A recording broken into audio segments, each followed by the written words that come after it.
इच्छा पूरी नहीं होती तो क्रोध बढ़ता है, और इच्छा पूरी होती है तो लोभ बढ़ता है। इसलिए जीवन की हर स्थिति में धैर्य बनाए रखना।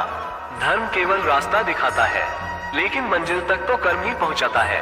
वो जो सभी इच्छाएं त्याग देता है, मैं और मेरा की लालसा तथा भावना से मुक्त हो जाता है, उसे शांति प्राप्त होती है। श्री कृष्ण ने कहा है, अगर तुम्हें किसी ने दुखी किया है तो बुरा मत मानना। लोग उसी पेड़ पर पत्थर मारते हैं जिस पेड़ पर ज्यादा मीठे फल होते हैं। स्वार्थ से रिश्ते बनाने की कितनी भी कोशिश करें, वो कभी नहीं बनते हैं। और प्रेम से बने रिश्तों को कितना भी तोड़ने की कोशिश करे, वो कभी नहीं टूटते।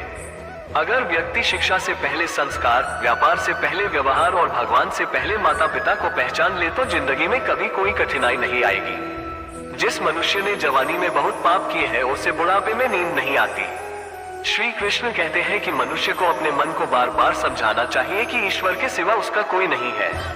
परिवर्तन इस संसार का नियम है। कल जो किसी और का था, आज वो तुम्हारा है एवं कल वो किसी और का होगा। विषयों का चिंतन करने से विषयों की आसक्ति होती है, आसक्ति से इच्छा उत्पन्न होती है और इच्छा से क्रोध होता है। क्रोध से सम्मोहन और अविवेक उत्पन्न होता है।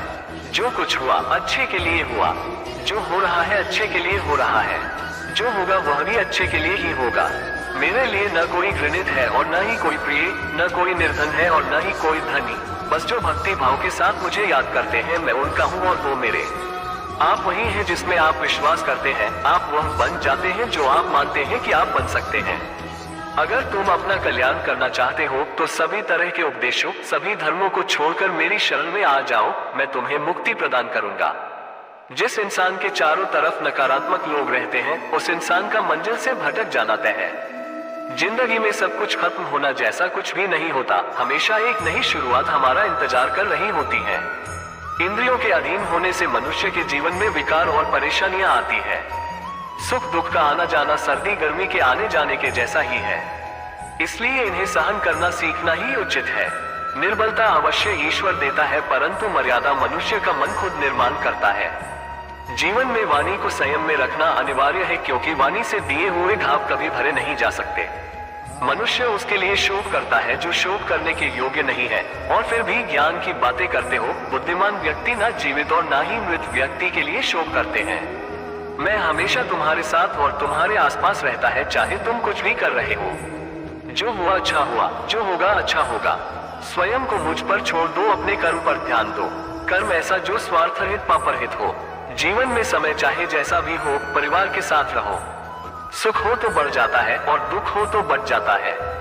मोहग्रस्त होकर अपने कर्तव्य पथ से हट जाना मूर्खता है, क्योंकि इससे न तो तुम्हें स्वर्ग की प्राप्ति होगी और न ही तुम्हारी कीर्ति बढ़ेगी। श्री कृष्ण कहते हैं कि सत्संग ईश्वर की कृपा से मिलता है, परंतु कुसंगति में पड़ना मनुष्य के अपने ही हाथों में होता है। कर्म का फल व्यक्ति को उसी तरह ढूंढ लेता है जैसे कोई बछड़ा सैकड़ों गायों के बीच अपनी माँ को ढूंढ लेता है। इस संसार में कुछ भी स्थायी नहीं है।